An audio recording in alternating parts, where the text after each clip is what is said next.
오늘 이 말씀으로 반응하는 그리스도인이라는 제목으로 하나님의 말씀을 함께 나누겠습니다. 얼마 전 종영한 이상한 변호사 우영우라는 그러한 드라마가 많은 분들의 사랑을 받았습니다. 저는 그 편집된 영상을 좀 몇 번 보고 또 기사도 좀 보았는데, 이 주인공 우영우는 자폐증을 앓고 있죠. 그런데 변호사라는 직업을 가지고 잔잔한 감동을 주고 또 그 안에서 이루어지는 그 스토리를 통해서 많은 분들의 마음을 따뜻하게 했습니다. 근데 여러분, 현실은 너무나도 다르다고 합니다. 이렇게 고기능 자폐 장애를 가진 분은 정말 드물고요. 또 자폐증을 가진 분들은 대부분 스스로 생활할 수 없어서 직장 생활을 하고 스스로 생활을 할 수 있는 것은 1%도 되지 않는다고 해요. 예전에 제가 서울의 한 교회에서 청년부 사역을 할 때 원로 목사님의 그 딸이 자폐증을 앓고 있었습니다. 그런데 40세가 다 되었는데 그 원로 목사님 사모님이 저한테 말씀하시기를 그 딸에게 엄마라는 그 한마디 듣는 게 소원이라고, 아직 평생 그 딸에게는 엄마라는 말을 듣지 못했노라고 그렇게 이야기하는 것을 들었을 때 저도 참 마음이 아프고 참 안타깝죠. 여러분, 하나님 앞에서 참 반응이 없고 하나님과 교제하지 않고 하나님 앞에서 일방적이고 형식적으로 신앙생활하는 모습을 잘 나타내 주는 것이 무엇이 있을까 고민하는 중에 자폐증이 생각이 났습니다. 혹시 이 중에 가족 중에나 아니면 지인 중에 자폐증이 있는 분들은 좀 미리 양해를 구합니다. 여러분, 이 자폐라는 것은 스스로 자자에 닫을 폐자를 쓰고 있습니다. 스스로 완전히 닫고 있다라는 것이죠. 그래서 자신의 세계에만 있고 상대방의 눈을 마주치지도 않고 의사소통도 되지 않고 일방적으로, 그 변호사 우영우도 자기가 하고 싶은 말을 하잖아요. 상대방이 어떤 상황이든 고래에 대한 이야기를 막 이야기하고 그런 것들을 보게 되는데 의사소통이 되지 않고 반응이 되지 않는다라는 것입니다. 여러분, 우리가 하나님 앞에서 이렇게 행동할 때가 참 많이 있습니다. 하나님께서 우리를 하나님의 형상대로 지으신 이유는 하나님께서 우리와 교제하기 위함이었습니다. 참 놀라운 비밀입니다, 여러분. 우리가 신앙생활을 한다는 것은 하나님과 대화하고 하나님의 뜻을 알면 하나님이 나에게 말씀하시면 나는 순종으로 응답하고, 또 때로는 하나님이 기뻐하시는 부분에 대해서는 우리도 함께 기뻐하기를 원하시고, 또 슬퍼하시고 마음 아파하는 부분에 대해서는 우리도 그것을 반응하며 정말 헌신하고 우리의 삶을 드리기를 원하는데, 우리는 하나님 앞에서 너무나도 일방적으로 우리가 신앙생활할 때가 참 많이 있어요. 그래서 들으려고는 하지 않고 우리가 일방적으로 내가 원하는 것만 그냥 쏟아놓을 때도 있고, 아니면 내가 정해놓은 그 신앙의 틀을 가지고 그 정도 가지고 내가 신앙생활하고 있다. 아니면 이 예배 자리에 나와서도 하나님의 사랑에 대해서 반응하고 하나님이 나에게 베풀으신 은혜, 나는 믿네 라고 고백하면서 하나님 앞에서 그렇게 고백하는 그런 예배를 드려야 하는데, 하나님의 사랑 앞에서 반응하는 것이 아니라 율법적이고 형식적인 그냥 내 생각만 하다가 돌아가는 그러한 예배의 모습이 우리 안에 있지 않습니까? 여러분, 우리는 신앙생활할 때 하나님과의 관계 안에서 하나님께 반응하는 신앙생활을 해야 됩니다. 하나님과 소통이 있고 하나님의 은혜 가운데 거하는, 정말 우리의 찬양은 하나님을 향한 찬양이 되어야 하고 우리의 삶은 하나님께서 우리에게 주신 은혜에 대한 반응이 되어야 할 줄을 믿습니다. 예수님께서는 사역하실 때 사두개인들과 바리새인들, 서기관들을 많이 꾸짖으셨어요. 여러분, 복음서에 보면 정말 많이 혼납니다. 왜 그런가 하면 그들은 하나님과 교제하는 것에 관심이 없습니다. 그러니까 하나님이 무슨 말씀하시는지 관심이 없습니다. 자신이 가진 그 전통, 자신이 알고 있는 율법, 그것을 일방적으로 지키는 것에만 머물러 있다라는 것이죠. 여러분, 참된 신앙생활은 하나님 앞에서 반응하는 것인 줄을 믿습니다. 오늘 예배가 하나님 앞에서 정말 리액션하고 하나님 앞에서 반응하는 우리 모두가 되기를 간절히 소원합니다. 그래서 우리가 우리의 믿음이 깊어질수록, 우리의 사랑이 깊어질수록 하나님 앞에서 반응하는, 정말 반응의 속도도 좀 더 빨라져야 되고요, 반응의 깊이와 반응의 넓이가 넓어지기를 바랍니다. 오늘 우리가 읽은 시편 130편은 작자 미상입니다. 누가 지었는지는 모릅니다. 131편은 다윗의 다윗이 그 시인으로서 등장을 해서 하나님께 고백을 하고 있는데, 오늘 이 말씀을 통해서 이 시인들은 하나님 앞에서 과연 어떻게 반응하고 있는가를 보면서 우리 또한 그렇게 하나님 앞에서 반응하는 그리스도인이 되기를 원합니다. 먼저 130편 1절 말씀을 우리 함께 보겠습니다. 우리 함께 읽을까요? 시작. 여호와여, 내가 깊은 곳에서 주께 부르짖었나이다. 자, 여러분, 첫 번째 반응이 무엇입니까? 주님 앞에 이 시인은 부르짖고 있다라는 것입니다. 하나님 앞에서 우리가 가져야 될 반응은 부르짖음입니다. 근데 이 부르짖음을 어디에서 하고 있는가 하면 내가 깊은 곳에서 주께 부르짖고 있다라고 했어요. 이 깊은 곳은 문자적으로는 이 바다의 깊은 곳을 말을 합니다. 제가 예전에 사이판에 갔을 때 그 마리아나 해구를 그 해변에서 바라보았을 때가 있었어요. 그 마리아나 해구는 태평양에서 이 바다 중에서 가장 깊습니다. 평균적으로 8,000m나 깊이가 됩니다. 그것을 바라보았을 때 정말 무서울 정도로 시퍼렇고, 정말 그 어떻게 보면 검은 그러한 바다를 볼 때 정말 이 깊이를 느낄 수가 있었는데, 조금이나마 느낄 수가 있었는데, 여러분, 이러한 이 시인은 깊은 삶의 자리에서 이것이 의미하는 자리는 무엇일까요? 인생의 연약함, 고통, 상처, 그리고 가장 근본적으로는 이 죄악으로 인해서 겪게 되는 낙심들. 그러니까 여러분이 가지고 있는 인생의 낙심을 들여다보면 우리의 죄악됨과 연약함에서 비롯된 것들이죠. 근데 그 가운데에서 우리가 어떻게 해야 된다고요? 하나님 앞에서 어떻게 반응해야 되겠습니까? 하나님을 향한 부르짖음이 있어야 된다는 것입니다. 여러분, 지난 한 주간 생활하시면서 하나님을 얼마나 부르셨습니까? 하나님을 향해서 여러분이 고통 중에 있을 때, 힘들 때 여러분 하나님을 찾으셨습니까? 아니면 주머니 속에 있는 스마트폰을 잠깐 꺼내거나 아니면 다른 것들을 찾으셨습니까? 정말 좀 힘들고 어려울 때마다 하나님을 향한 부르짖음이 있는, 그 반응이 있는 우리 모두가 되기를 간절히 바랍니다. 여러분, 이 부르짖음은 꼭 소리를 질러야만 되는 것은 아니죠. 근데 그것도 포함은 하고 있습니다. 영혼의 간절함을 가지고 하나님을 정말 간절함으로 찾는다면 그것이 하나님을 향한 부르짖음이죠.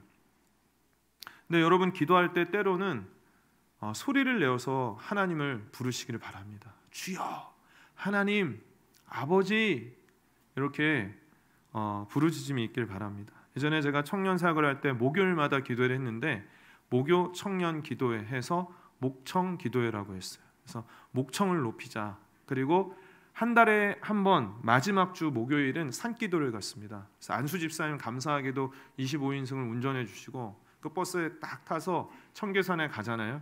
그 산에 입구에 들어서 랜턴을 들고 들어서는데 하나님을 향한 부르짖음으로 그 산이 가득합니다. 진짜 주여, 어떤 상황이 있고 어떤 삶인지는 모르겠지만 자신의 인생의 그 깊은 곳에서 부르짖는다라는 것을 느낄 수가 있어요. 그 고백이 귀한 이유는 무엇인지 아십니까?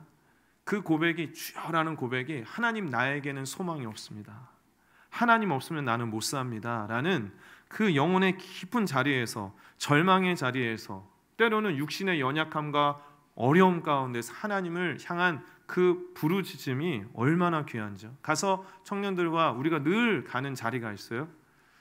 처음에는 찾아가기 좀 힘들었는데 나중에는 그냥 찾아가게 돼요. 좀 올라가서 거기 둥그렇게 앉아가지고 찬양하고, 처음에 시작할 때 뭐 하냐면 하늘 딱 보면서 하나님 저희 왔습니다 하면서 이렇게 외치고 기도하고, 청년들은 얼마나 육신의 정력으로 죄악과 어려움들이 많겠어요. 막 부르짖으면서 내려놓고, 또 진로에 대한 막막함을 다 내려놓고 부르짖을 때 정말 시원한 마음, 또 하나님께서 안아주시는 그 안정감을 누리며 그렇게 기도했던 그런 기억이 있습니다.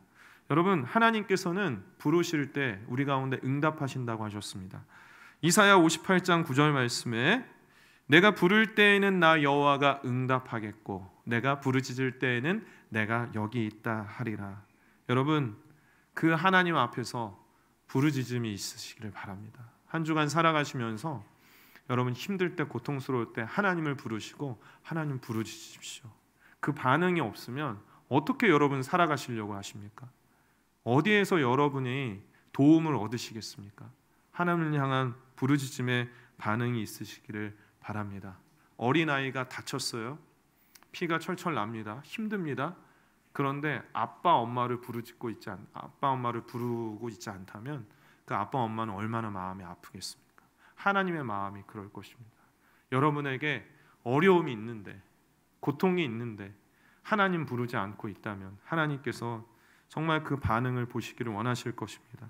5절 말씀 보겠습니다. 5절 말씀에 나 곧 내 영혼은 여호와를 기다리며 나는 주의 말씀을 바라는도다. 이 시인은 하나님 앞에서 어떻게 또 반응하고 있습니까? 기다리고 있다라고 했습니다. 기다리고 있습니다. 구체적으로는 무엇을 기다리고 있죠? 주의 말씀을 바라고 주의 말씀을 기다리고 있다라는 것입니다. 여러분, 누군가를 기다려 보신 적이 있으신가요? 그러면 그 사람을 사랑하고 있다는 거죠. 무언가를 기다리고 있다. 그것을 굉장히 기대하고 그것을 소중히 여긴다라는 것이죠. 그래서 이 시인은 하나님의 말씀을 기다리고 있습니다. 여러분, 우리 하나님은 말씀하시는 하나님이신 줄을 믿습니다. 그 말씀하시는 하나님 앞에서 여러분은 반응하고 있습니까? 말씀하시는 하나님 앞에서 그 말씀의 뜻이 무엇인지를 기다리고 읽고 묵상하고 또 그 말씀이 이루어지기를 기다리고 그 말씀대로 내가 살아가기를 기다리고 순종하는 반응이야말로 하나님께서 원하시는 그러한 반응, 그러한 리액션인 줄을 믿습니다. 여러분, 이 시인이 어떻게 그렇게 간절하게 자신의 간절함을 표현하고 있는가 하면 6절 말씀에 보시면 이렇게 비유를 하고 있습니다. 자신을 파수꾼의 비유를 하고 있습니다. 아침을 기다림보다 내 영혼이 주를 더 기다리라니 참으로 파수꾼이 아침을 기다림보다 더하도다. 저는 군생활을 아주 추운 곳에서 했습니다. 한강을 바라보는 국립현충원에서 했습니다. 근데 여러분, 그 국립현충원이 경비대되기 때문에 매일 야간 근무를 나갑니다. 6시부터 다음날 새벽까지 늘 2시간씩 근무를 서는데 제일 고통스러운 그 근무 시간은 새벽 4시부터 6시까지예요. 3시 반에 일어나서 준비해서 나가면 동이트기를 얼마나 기다리는지 모릅니다. 아침을 그 기다림이 말도 못합니다. 경험해 보신 분은 아실 줄 압니다. 그런데 여러분, 이렇게 이 시인은 하나님의 말씀을 너무나도 기다린다는 것입니다. 하나님의 뜻을 기다린다는 것입니다. 여러분, 이렇게 말씀 앞에 반응하시기를 바랍니다. 그래서 이 베드로는 또 하나 비유를 통해서 성도들에게 이렇게 도전을 하고 있는데요. 베드로전서 2장 2절 말씀에 보면 갓난 아기들 같이 순전하고 신령한 젖을 사모하라. 이는 그로 말미암아 너희로 구원에 이르도록 자라게 하려 함이라. 이렇게 말씀하고 있어요. 그러니까 여러분, 갓난 아기들 같이 순전하고 신령한 젖을 사모하라. 여기서 신령하는 이라는 단어는 원어로 로기코스라고 그래서 이 로고스, 하나님의 말씀에서 파생된 단어입니다. 그러니까 이것은 말씀의 젖을 사모하라. 그러니까 하나님의 말씀을 어디에 비유를 하고 있는가 하면 엄마의 젖에 비유를 하고 있고 우리는 누구예요? 갓난 아기들이라는 것입니다. 여러분, 갓난 아기들은 그냥 막 눈이 떠지지 않는데도 엄마의 젖을 막 찾습니다. 그리고 울 때, 배고플 때 얼마나 그 엄마의 젖을 사모합니까? 그래서 막 꿀떡꿀떡 그 젖을 먹고 삼키면서 다시 위로도 받고 힘을 내고 배고프면 또 표정이 좋아지고 그렇게 되는 것이죠. 그래서 갓난아기가 젖을 사모하듯이 하나님의 말씀을 사모해야 된다. 근데 이렇게 사모하게 되는 이유는 무엇인가 하면 베드로전서 2장 3절 말씀에 보면 너희가 주의 인자하심을 맛보았으면 그리하라. 그러니까 맛을 보기 때문에 이 말씀 안에서, 그러니까 말씀을 여러분 너무 딱딱하게 대하지 마십시오. 읽어야 되는데 이 성경책을 그냥 짐으로 생각하고 부담으로만 느끼지 마십시오. 이 말씀 안에서 맛을 보기를 바랍니다. 하나님의 사랑을 맛보십시오. 하나님의 은혜와 도우심을 맛보십시오. 하나님의 인자하심을 맛보십시오. 이 진리가 얼마나 달콤한지 여러분 맛보고 또 맛보는 은혜를 허락해 주시기를 바랍니다. 영적인 입맛이 회복되시기를 바랍니다. 제가 예수님을 처음 영접하고 이 말씀에 달달하는 것을 알게 되었습니다. 너무 질문들이 많고 궁금한 것들이 많은데 이 말씀을 읽고 또 읽고 여기를 펼쳤다 저기를 펼쳤다, 때로는 여기 말씀하고 여기 말씀하고 상충되는 것 같기도 하고, 또 때로는 보고 다시 보고 또 읽고 읽었을 때 그 진리가 깨달아질 때 그 기쁨과 그 어떠한 가득 찬 그런 뭔가 만족과 채워짐은 이루 말할 수 없는 기쁨이죠. 그것이 바로 이 말씀의 맛을 보는 것입니다.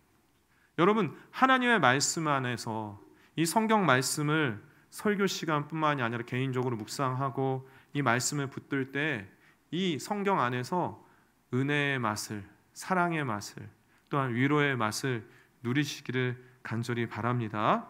그래서 시편 119편 103절 말씀에 보면 주의 말씀의 맛이 내게 어찌 그리 단지요 내 입의 꿀보다 더 다니이다. 진짜 여러분, 성령께서 우리 흩어진 화평 공동체, 또 오늘 이 주일 예배에 나오신 모든 성도 한 분 한 분마다 찾아주셔서 진짜 이것이 회복되기를 바라요. 말씀이 달다. 그 말씀이 나에게 주시는 은혜와 복을 누리게 되기를 바랍니다. 이렇게 하나님의 말씀을 기다리는 그러한 리액션, 그러한 반응함으로 우리가 신앙생활하게 되길 바랍니다. 마지막으로 한 절 더 보겠습니다. 시편 131편 2절과 3절 말씀에 보시면 실로 내 영혼으로 고요하고 평안하게 하기를 젖된 아기가 그의 어머니 품에 있음 같게 하였나니 내 영혼이 젖된 아이와 같도다. 이스라엘아 지금부터 영원까지 여호와를 바랄지어다. 자, 반응하는 그리스도인으로서 세 번째는요, 사모함이라는 반응입니다. 하나님을 바라는 것, 자, 하나님을 원하는 것, 그런 반응을 하나님께서 우리를 통해서 기대하십니다. 하나님을 정말 바라는 거죠. 하나님을 사모하는 거죠. 이 시가 굉장히 짧은 시이지만 우리 가운데 감동으로 강력하게 다가오는 이유는 다윗이 너무나도 이 고백이 잘 표현이 되었기 때문에요. 하나님을 사모하는 마음을 이야기하면서 자신은 젖된 아이와 같다라고 했습니다. 젖된 아이와 같다. 여러분, 우리나라 유대인들도 비슷하겠지만 3살 정도 되면 젖을 떼지 않습니까? 그런데 아직도 아기잖아요. 근데 그 아이에게 배고플 때, 무서울 때, 추울 때, 힘들 때 가장 안정을 누리는 곳이 어디입니까? 어머니의 품이라는 것입니다. 그 어머니의 품을 젖된 아기가 원하는 것처럼 제가 하나님의 품을 원합니다. 하나님을 바랍니다라고 하고 있어요. 여러분, 이 얼마나 놀라운 표현이에요, 여러분. 우리가 신앙생활 할 때 여러분 일주일간 여러분의 삶의 자리에서 지낼 때 여러분, 나 하나님 저 안아주세요. 하나님 나와 함께하여 주세요. 라는 그 사모함으로 반응하게 되기를 간절히 원합니다. 여러분, 이러한 반응이 우리 가운데 있을 때 우리의 신앙생활에 생명력이 있어요. 이 다윗은 겉으로 보면, 얼핏 보면 굉장히 화려하고 성공한 인생 같아요. 가진 것들이 너무나도 많이 있었고, 또 어렸을 때 화려하게 이 골리앗을 쓰러뜨리면서 대비를 하고 왕의 자리에 있었던 자였습니다. 그러나 그 마음속에는 여러 가지 상처와 고통이 있었을 것입니다. 아들에게도 배신당하죠. 백성들에게도 배신당하죠. 사울에게 쫓김을 당하죠. 그리고 그가 또 죄인이었습니다. 완전히 그 자신의 부하의 아내를 범하고 자신의 부하를 죽게끔 하고 인생의 밑바닥을 경험하고 수많은 전쟁을 또 치루었던 장수였기 때문에 그 전쟁에서 얻은 고단함과 상처는 이루 말할 수 없었을 것입니다. 근데 이 다윗이 사모하는 것이 있었습니다. 그것은 무엇인가 하면 하나님의 품을 사모하는 것이죠. 하나님을 사모하는 마음을 가졌다라는 것이죠. 그렇게 하나님을 사모함으로 반응하며 나아가고 있어요. 하나님께서는요, 이스라엘 백성들에게 내가 너희를 안아준다. 제가 몇 번 인용을 드렸지만 다시 한번 우리 보겠습니다. 신명기 1장 31절 말씀과 이사야 46장 3절 4절 말씀을 우리 연속해서 볼 때, 광야에서도 너희가 당하였거니와 사람이 자기의 아들을 안는 것 같이 너희의 하나님 여호와께서 너희가 걸어온 길에서 너희를 안으사 이곳까지 이르게 하셨느니라. 여러분, 하나님 안아주시는 분이십니다.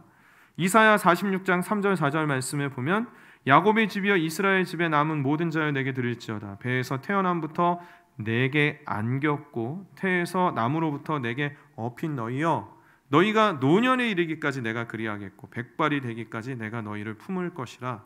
내가 지었은즉 내가 업을 것이요 내가 품고 구하여 내리라.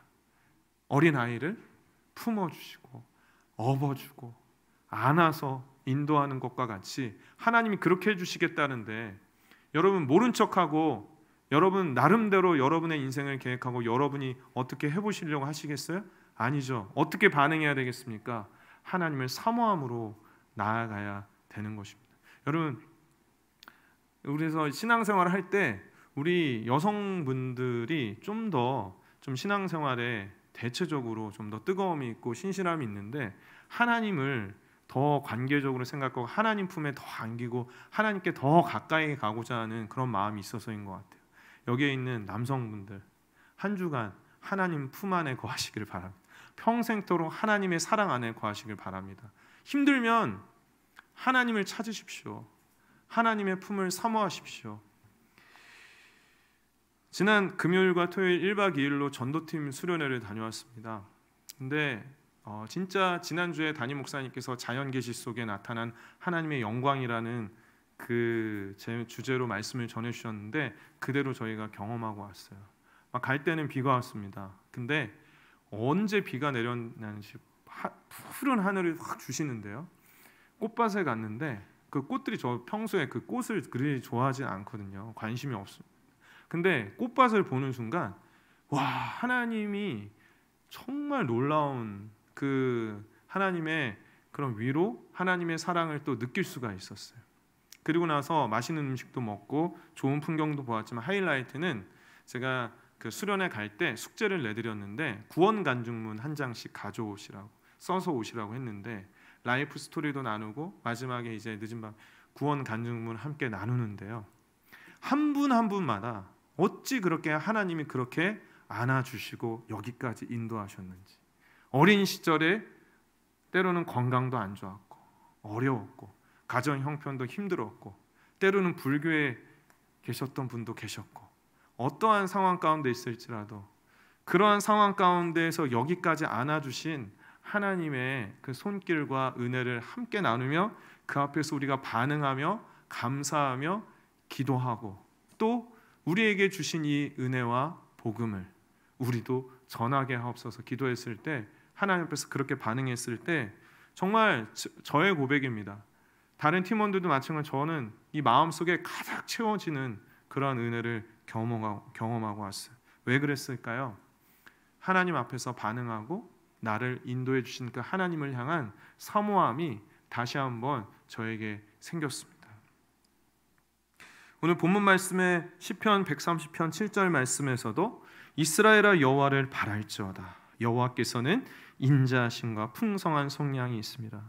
여러분, 하나님 앞에서 바라고 하나님을 구하고 하나님과 함께하기를 소원하는 우리 모든 흩어진 한평 가족들이 되시기를 바랍니다.